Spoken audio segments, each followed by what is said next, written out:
Record. Hi, everybody. My name is Allison Jacobson, and I am the CEO of First Candle. I'm also a lost mom. My son Connor died in 1997 from SIDS. And one of the things I love so much about being with First Candle is the opportunity to connect with other families and offer them hope, because I was there 25 years ago and I'm here. I'm here talking about it.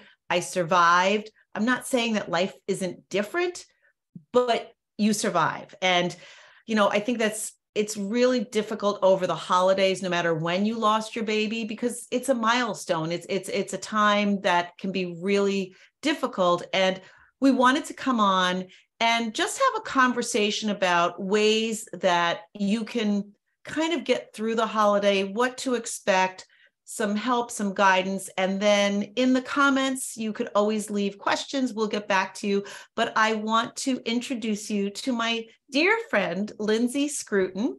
Lindsay and I met, I think it was 3 or 4 years ago now. And her husband, Brian, is on our board of directors. And while I'm not the director of bereavement, Lindsay and I live close to each other. And so whenever there's a loss that's close to me, I love connecting. I love meeting people personally. And it's been such an amazing journey being with Lindsay and watching how her life has, just improved. So hi. Hi. Thank you, Allison, so much for having me here. I'm so excited to be here just talking with everyone. And I'm so appreciative, especially to you, who literally showed up on our doorstep in our darkest hour. We lost our son, our beautiful, beautiful baby boy, Austin Henry.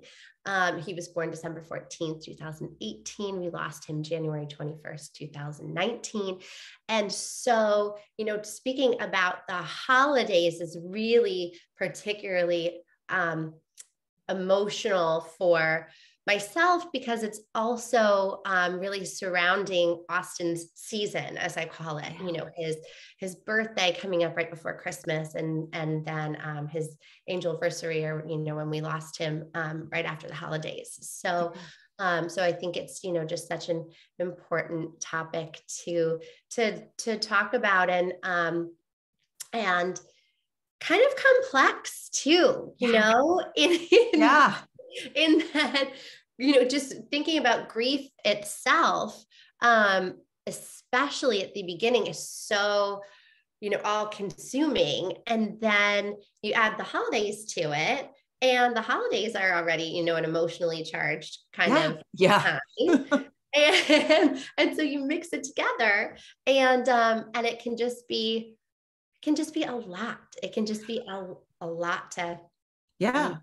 Well, one thing that I just realized in talking, so for you had Austin for one Christmas, and then the next Christmas you didn't. And for me, so my son was born in April, and then Connor died in October. So I had 1 year being a mother, and then for Mother's Day, and then the next, he wasn't around for Mother's Day. And so, I think so many people can relate to that. And, for me, with Connor having died in August, that Christmas, I was like, I didn't have other kids at the time. And I said, I don't want to do anything.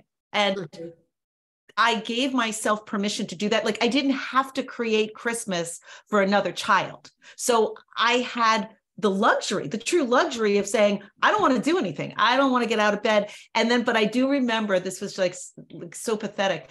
Christmas Eve, I was like, you know what? I'm going to get a tree. And it was a typical Charlie Brown. Like, all that was left was this little Charlie Brown tree, but I got it. And that was it. Like, I didn't decorate or anything, but at that precise moment, it felt okay. And I think, talk about like being true to yourself and doing what feels right for you and following your gut.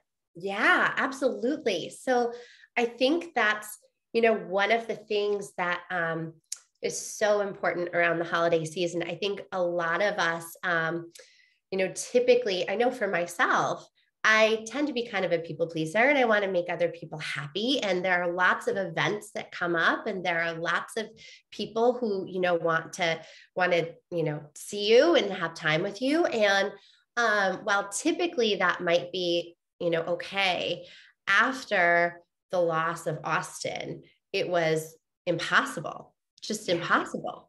And the years that have gone by since then, it still can be really challenging. And so what I think is really important is to kind of set up some healthy boundaries around the holidays, and kind of I like to give myself the space and the grace to say no when I need to, to say no, and to be okay with that. Because in order to show up for myself, for my living children, which is most important for me around this holiday season, I need to make myself the priority. I need to make my wellness and my mental health a priority. And in order to do that, that involves saying no sometimes to people or, situations that are just going to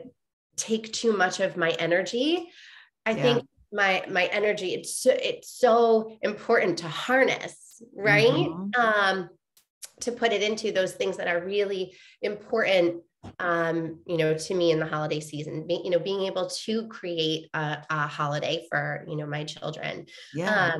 And so, I think that's really important, and not feeling bad about it. Right. And I think one of the hardest things too, tell me if this was a problem for you, but putting boundaries around family members. Oh yeah. Yes, definitely. That's challenging. Family it's always that, family comes first, right? Mm-hmm. And there's this, I think, this kind of idea that when it comes to family, you're just always supposed to say yes. And I had to really sort through that mentally, and just, kind of thinking, okay, yes, I love my family. I love everyone in my family. However, there are certain family members that I can be around that make me feel really safe and bring me joy and bring me peace. And I know that I have the freedom to express whatever emotion comes up. I can let it up and let it out, and it's a safe place. And I feel like I'm still honoring myself and honoring Austin.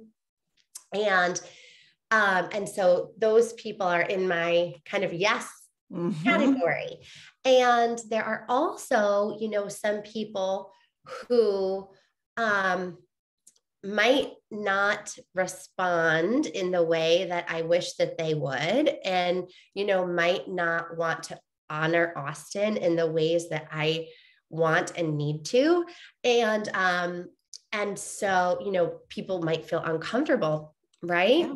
And for me, it's really important to say his name and tell his story and make him an active part of our holiday season, because that's how, I continue to parent him, as my child in heaven, right? I love that. I love that. Oh, wow. And I love how you said certain people are in your yes group, right? Like you need to have that yes group. Yeah. How was it? So, like I said, I didn't have another child, and I know your older child is Colin, but he was a toddler that next Christmas. How did he deal with it? How did you do? Like, you had to make Christmas for him, right? Like, how was that?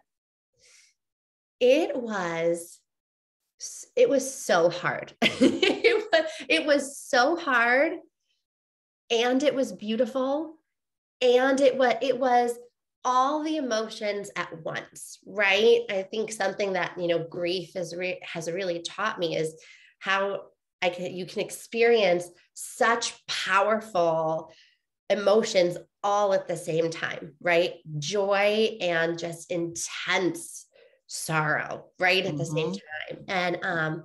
And that's really what it was for me. Colin was always my source of holding on, right? When I thought, God, I just, want to be with my baby, thought, well, I've got Colin here, and Colin, needs me here. And so, and I held on to that, just held on to that. And I knew come, Christmas time that I really wanted to make it special for him.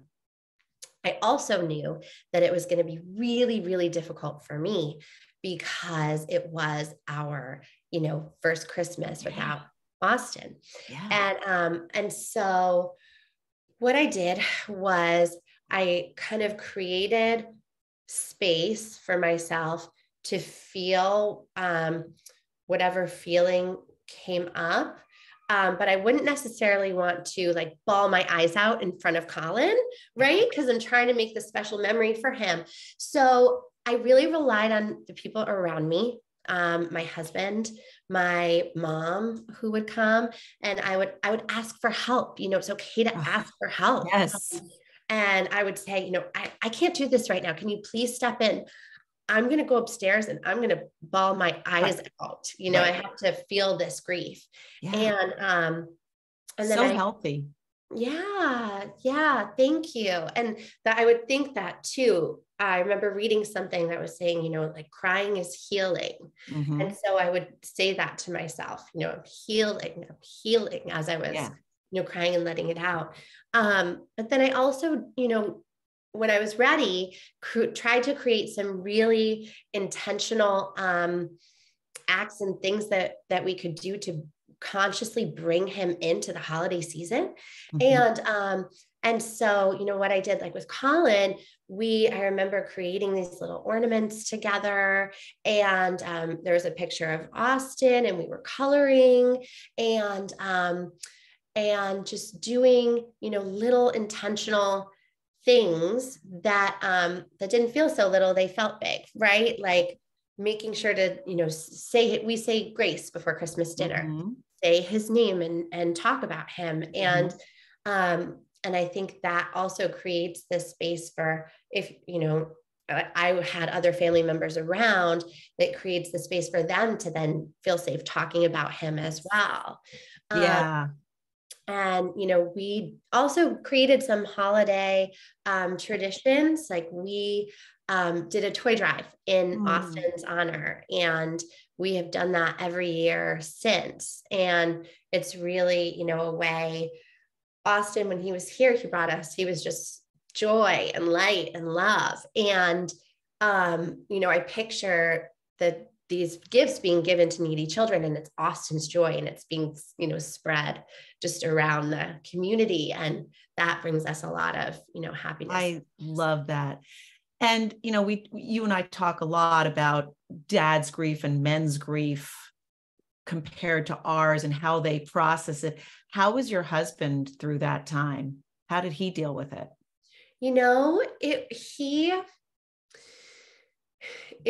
We dealt with it in different ways. I was very, I needed to let it out. Like I said, I was crying a lot. I journaled a lot just to get the thoughts out of my head and put them in a different place. It made it more manageable for me.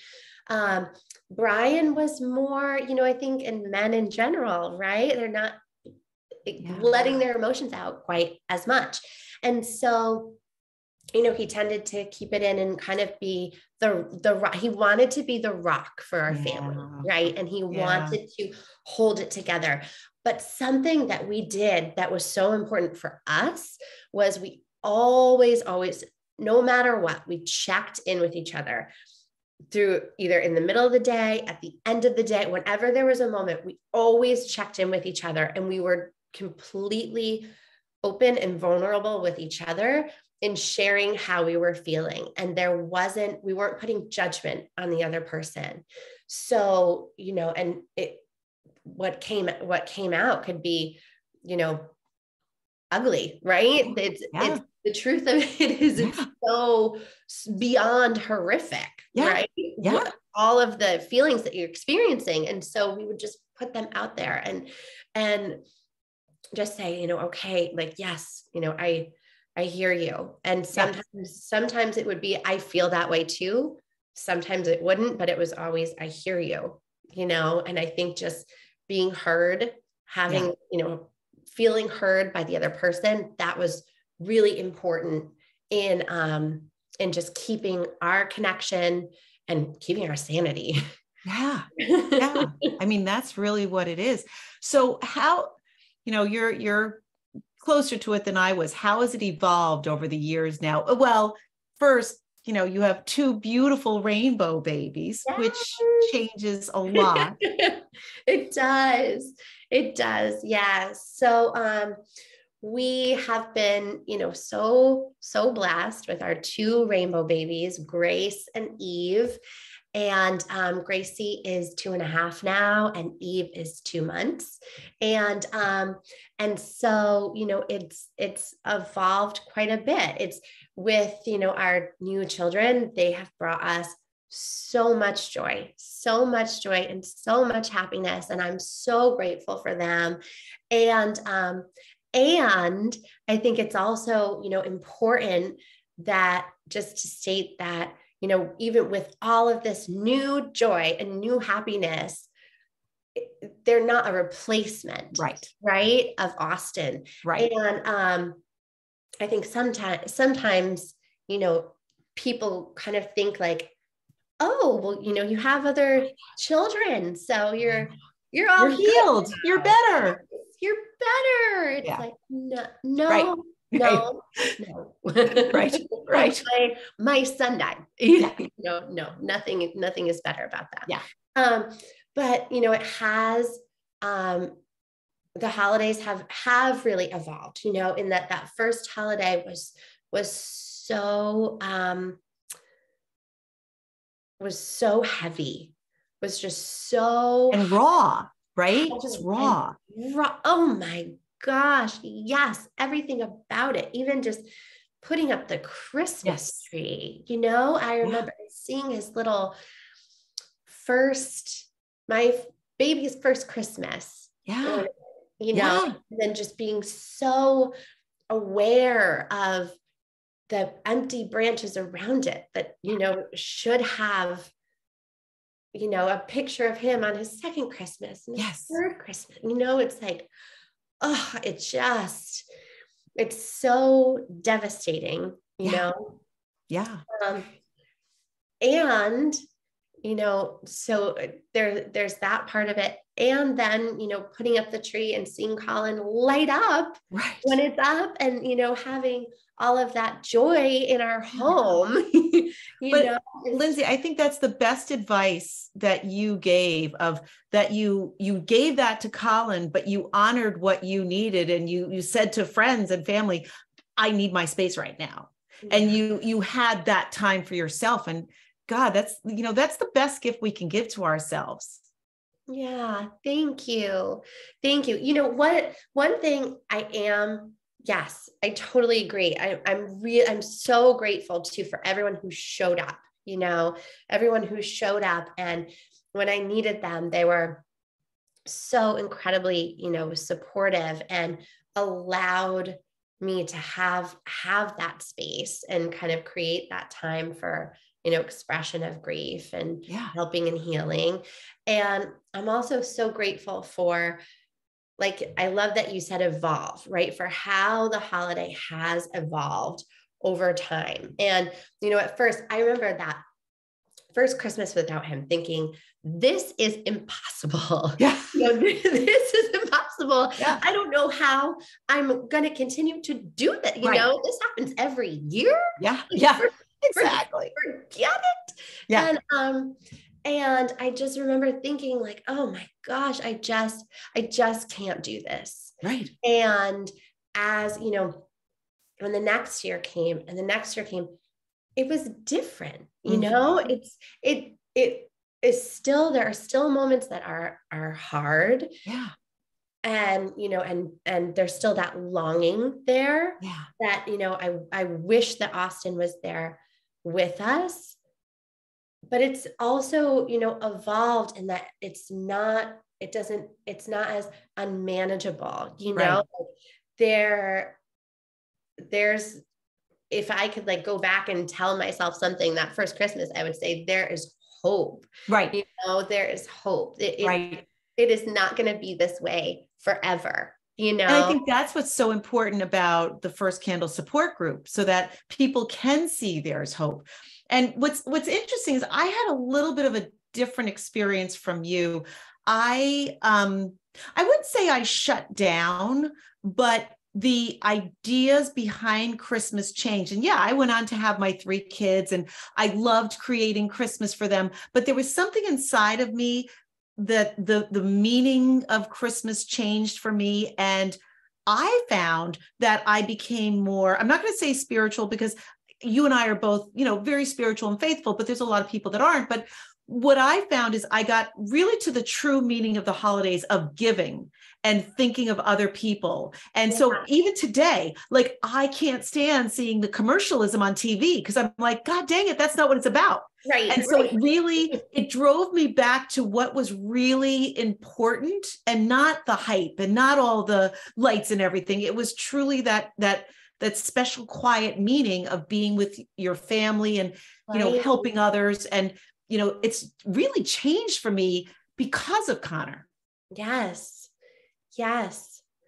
Yes, I love that.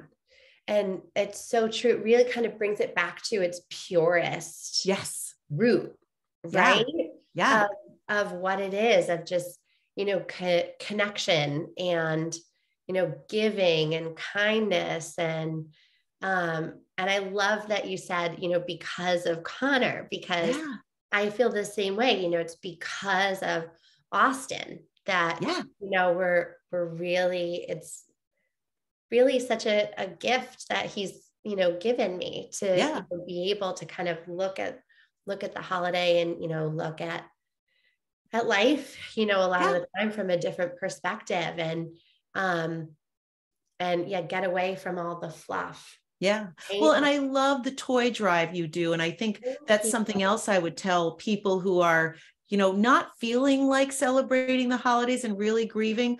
Go out and volunteer. Like, go to a nursing home, go, do something, go to an animal shelter. But the idea of giving and volunteering, I found, healed my heart so much. It really did. Yeah, definitely. Definitely. I think it's really, I feel the same way, because I know that Austin gave so much to us. And so in giving back to other people, I feel a real connection to him. Yeah. Because I just know I saw it. I saw the love that he gave to us. I saw the joy that he brought us. And so if we can pass that on, then it's really a way to keep his spirit and soul, and just keep him with us and continue to spread his love and joy. And we do something that we do as well is around his birthday, but very close to the holidays, is we'll do just, on Zoom, connect with like family and friends. And something that is really meaningful to me is we'll do a candle lighting, and I'll have a candle and we light it. And then other people, who are joining as well, light their candles in their own homes. And I always think to myself, this is Austin's light, spreading throughout our homes. So. And that's why we have our name First Candle for 2 reasons. One, it's that light of hope and shining the light in the darkness. And it's also celebrating those babies who do make it to their first birthday, because that's what our hope is. And it's really interesting, because the 2 biggest pieces of advice we're giving is to be good to yourself and selfish and go cry, and at the same time give to others. And it's interesting how it works together. But I always say, like, taking care of yourself isn't selfish. It's the ultimate self-love, and self-love is good. Yes, totally. And I think too, for people maybe wondering how they're going to show up for their families or, during the holiday, I feel like that's how you can do it, right? That's how I was able to do it, was by really, putting myself first. And then by putting myself first, I had more I had more energy. I had more to give to, the other people who I really wanted to give it to during the holidays. So. Well, Lindsay, this has been so great. I so appreciate your time because I know these things help other people. And as I said, we're going to put this in our Facebook support group. If anybody has questions, comments, leave them below. Lindsay and I will definitely look at them. And a Merry Christmas to you and all your beautiful babies. Thank you so much. Thank you. Merry Christmas to you. And thank you so much for having me. Absolutely. Bye now. Bye.